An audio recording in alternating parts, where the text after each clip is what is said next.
तीन बिलों के बारे में आप मीडिया के साथियों से मुताबिक हो रहा हूँ। ये न तो राजनीतिक मुद्दा है और न ही कोई तात्कालिक समस्या है। ये एक ऐसा गुनाह है जिसे आज जड़ से नहीं मिटाया जाता तो भारत का किसान सदियों के लिए वापस गुलाम हो जाएगा। कांग्रेस पार्टी ने 62 वर्ष तक देश की आज़ादी की लड़ाई लड़ी है और देश को आज़ादी दिलाई है। आज़ादी के बाद देश के किसान, गरीब, गांव के लिए हरित क्रांति, सहकारिता, पंचायत राज जैसे बड़े काम किए हैं। नरेंद्र मोदी की सरकार इन तीन काले कानूनों के जरिए देश के किसान का स्वतंत्र वजूद मिटाना चाहती है, किसानों को बड़ी कंपनियों का गुलाम बनाना चाहती है और जब किसान गुलाम होंगे, कमजोर होंगे तो गांव का वजूद ही डगमगा जाएगा। देश की जल, जंगल और जमीन पर किसान आदिवासी का ही नहीं बल्कि बड़ी कंपनी का कब्जा होगा।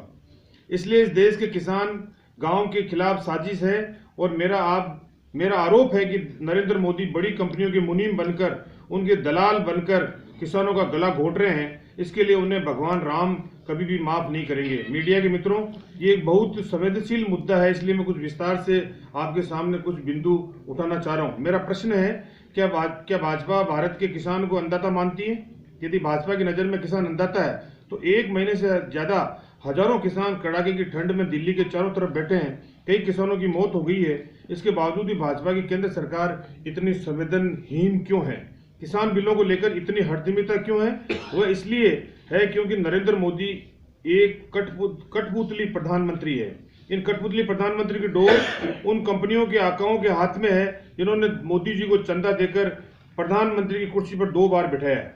मेरा दूसरा सवाल है, जो मोदी जी सन 2022 तक किसान की आय को 2 गुना करने का वादा जुमला फेंक रहे थे, वे मोदी जी सरकारी मंडी व्यवस्था को मिटाने के लिए एक समानांतर निजी बाजार क्यों खड़ा करना चाहते हैं? इन बिलों की नीयत में ही खोट है, इसलिए इससे सरकार के न्यूनतम समर्थन मूल्य का कोई उल्लेख ही नहीं किया गया है। ये एक बहुत बड़ी चालाकी है जिससे किसान को खुले बाजार में खड़ा करके उसको लाचार बना दिया जाएगा। यदि सरकार किसान की भलाई चाहती है तो इन बिलों पर देश के किसानों का जनमत मांगती, क्योंकि कोरोना काल के अंदर न तो ये बिल इसलिए लाए गए कि देश का किसान संगठित होकर कोई विरोध कर सकेगा। मैं भाजपा के केंद्रीय मंत्रियों जिनको भी कई बार मैं टीवी पे सुन रहा हूं, उनकी नजरों में खोट साफ साफ नजर आ रही है, उनकी आवाज में मायूसी है, क्योंकि ये तीनों बिल किसान के साथ में धोखा है। मैं कुछ तथ्य आपके सामने रखना चाहता हूं।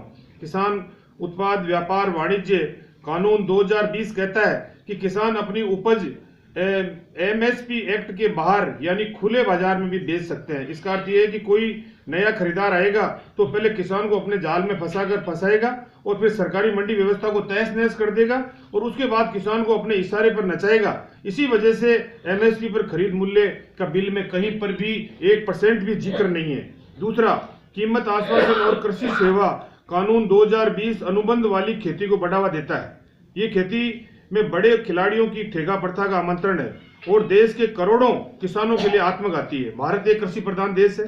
महात्मा गांधी, विनोबा भावे ने भारत की आजादी के बाद 7 लाख गांवों को मजबूत बनाने का सपना देखा था। उसी भावना से देश में हरित क्रांति, सहकारिता, पंचायत राज व्यवस्था, मनरेगा योजना जैसे अभिनव कदम विभिन्न कांग्रेस सरकारों ने देश में उठाए, लेकिन नरेंद्र मोदी उल्टी गंगा बहा रहे हैं। वे करोड़ों किसान जिसके पास बहुत कम जमीन है उस पर ठेका खेती थोप रहे हैं।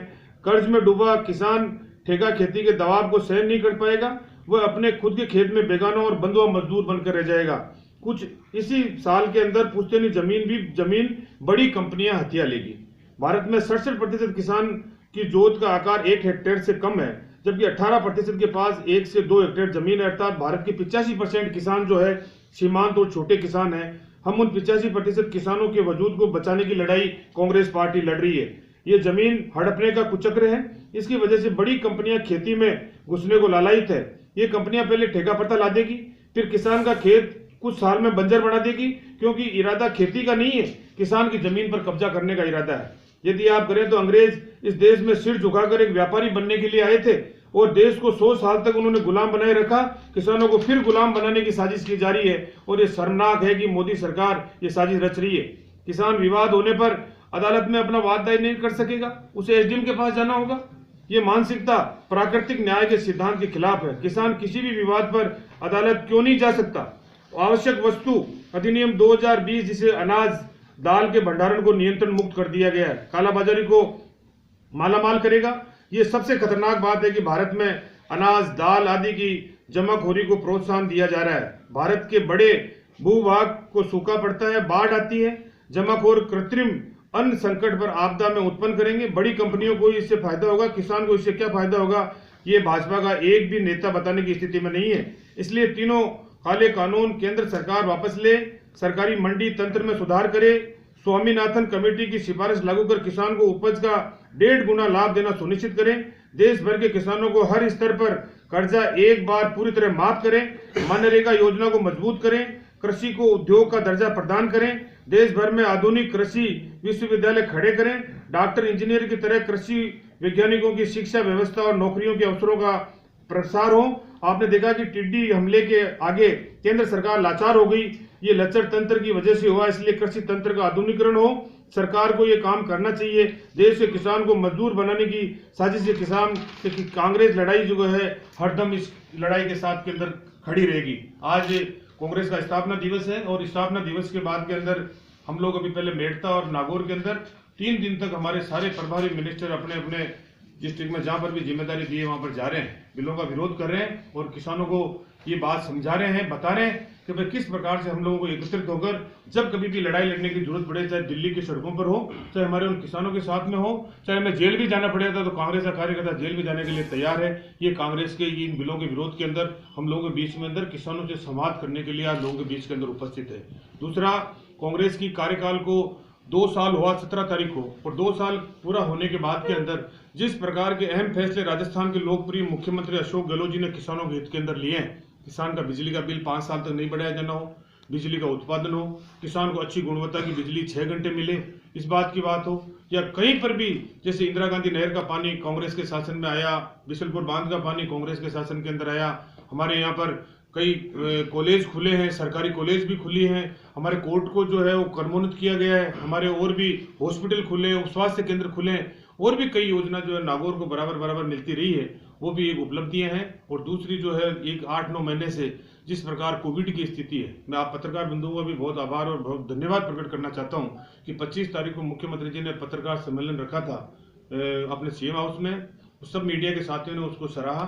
और पहले जब कोविड प्रबंधन की व्यवस्था की गई उस वक्त भी मुख्यमंत्री जी ने बराबर ध्यान रखा, जिसका प्रबंधन की तारीफ न केवल आप मीडिया, न केवल देश बल्कि बाहर के प्रेस के लोगों ने भी इसकी तारीफ करी है। देश के प्रधानमंत्री ने भी वीसी के अंदर तारीफ करी अशोक गहलोत जी की, कि सब सीएम को कहा कि अशोक गहलोत जी जिस प्रकार प्रबंधन की व्यवस्था करें उस प्रकार आप करें, क्योंकि लॉकडाउन की व्यवस्था सबसे पहले अगर पूरे देश में अगर किसी ने करी तो अशोक गहलोत जी राजस्थान सरकार ने करी थी। ये भी हमें इस बात की भी जानकारी है। इसके अलावा जिस प्रकार अभी वैक्सीन आ रहा है और वैक्सीन की अभी आने की चर्चा चल रही है, लेकिन उसके साथ ही जिस प्रकार भंडारण की व्यवस्था हो, चाहे उपयोग की व्यवस्था, राजस्थान सरकार ने पूरी तरह कर ली है। मैं भी अभी 6 डिस्ट्रिक्ट के अंदर जा गया था, सभी डीएलओज की मीटिंग ली है हमने, कलेक्टर की मौजूदगी के अंदर, हमने सीएमएचओ की मौजूदगी के अंदर, और ये इंस्ट्रक्शन दे दिया है कलेक्टर्स को और सब अधिकारियों को कि अशोक गहलोत का एक नारा कि हर गलती कीमत मांगती है, अगर थोड़ी सी भी लापरवाही करी तो ये बर्दाश्त नहीं होगा।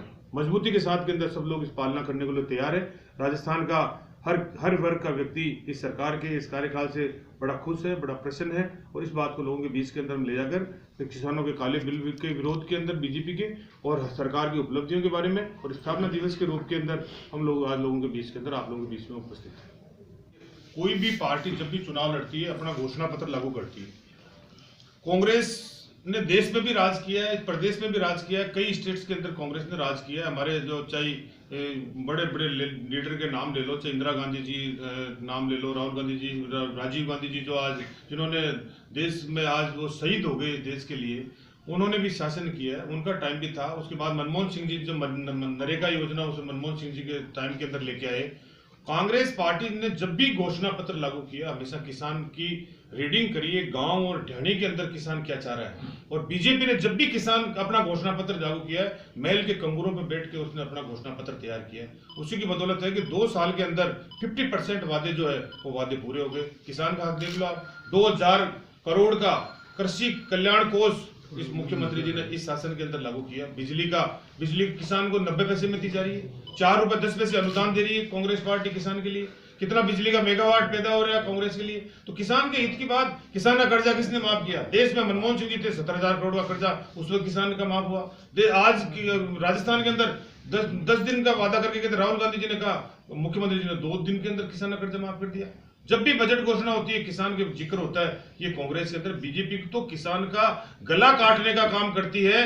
बीजेपी वोट लेने के लिए किसान का नाम भले ही ले लो, आज उनके मंत्री भले ही किसान कोटे में बन जाओ, लेकिन उनकी आत्मा मन में पूछे तो वो भी जो है ना तड़फड़ा रहे हैं। जो हरियाणा के कई लोग जो पहले कांग्रेस में थे बीजेपी में चले गए, उनके मन की आत्मा पूछो तो उनका भी मन नहीं लगता है। नागौर के अंदर भी कई लोग होंगे, उनसे भी अगर आत्मा से आप पूछोगे तो उनका भी मन नहीं लग रहा है। झूठे सांपे लगाने से, झूठे को लगने से उससे नहीं होता है काम, तो वही करना पड़ता है जो ग्रास रूट के अंदर जो है। कांग्रेस पार्टी हमेशा किसान के हित के अंदर रही है और रहेगी। बीजेपी हमेशा भारतीय जनता पार्टी जो है किसान के खिलाफ के अंदर काम करती रही, करते का उदाहरण आज तक करा है। किसानों के आंदोलन जो चल रहा है उसमें कांग्रेस का क्या पार्टिसिपेट कर रही है, कैसे सहयोग कर रही है आंदोलन में?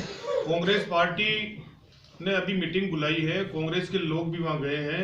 जिस प्रकार बॉर्डर से लगे हुए हमारे चूरू है, गंगानगर है, हनुमानगढ़ के किसान वहां पर पहुंच रहे हैं, क्योंकि हम लोग भी वो ऐसा कोई आंदोलन को ऐसा रूप नहीं देना चाहते कि फिर देश का प्रधानमंत्री चिल्लावे कि ये कांग्रेस का आंदोलन है। जिस प्रकार वो कभी कहता है ये कम्युनिस्टों का आंदोलन है, कभी कहता है ये आतंकवादियों का आंदोलन है, कभी कहता है ये किसी स्टेट की डिमांड का आंदोलन है, वो भड़काने की जो कोशिश कर रहे हैं। कांग्रेस पार्टी बहुत सोच समझ के कर रही है और कांग्रेस पार्टी का जो लोगों से संवाद करने का आज की मीटिंग के माध्यम से यही है कि हर ब्लॉक के ऊपर हर जगह किसान के बीच में हम संवाद स्थापित करें, लोगों को बताएं। अभी लोगों को ढंग से इस बात का पता नहीं है कि ये क्या बिल आ रहे हैं, ये भी एक कारण है। इसलिए लोगों के बीच में जाएगी, जब अगर जरूरत पड़ेगी ऊपर या जहां पर भी जाने की जरूरत पड़ेगी तो किसान हमेशा दौड़ भाग के जाने के लिए तैयार है, मरने कटने के लिए तैयार है, जेल जाने के लिए तैयार है। कांग्रेस पार्टी जिस प्रकार पुराने लोग जेल गए थे उसी प्रकार इन बिलों के विरोध के अंदर पार्टी का आदेश होगा और किसान हमेशा तैयार है। ये मैं लोगों के बीच में जाके करें। अभी कोई प्रदर्शन या ऐसा कोई प्लान आपका कांग्रेस का किसान के? कांग्रेस पार्टी ने हमेशा जो है कभी भी आंदोलन, मुख्यमंत्री महात्मा गांधी के सिद्धांतों पर चलने वाली कांग्रेस पार्टी जिस प्रकार बिना हिंसा के आंदोलन हो, जिस प्रकार जो क्योंकि हिंसा होगी, जैसे आपने देखा कि राजस्थान के अंदर भी सरकार पहले भी रही है, राजस्थान में सरकार अभी भी है। राजस्थान में वसुंधरा जी की सरकार थी, राजस्थान में अशोक गहलोत जी की सरकार है। गुर्जर आंदोलन उस वक्त भी आरक्षण मांगने गए थे, 70 गुर्जर शहीद हो गए थे। और एक ये सरकार देखो आप, एक लाठी भी नहीं चली, बैठ के समाप्त हुआ है। तो कांग्रेस पार्टी महात्मा गांधी के सिद्धांतों पर चलने वाली पार्टी है, हिंसा नहीं करना चाहती, कोई भड़काना नहीं चाहती, सरकार पे दबाव बनाना चाहती है, लेकिन अहिंसक तरीके से करना चाहती है, महात्मा गांधी के सिद्धांतों पर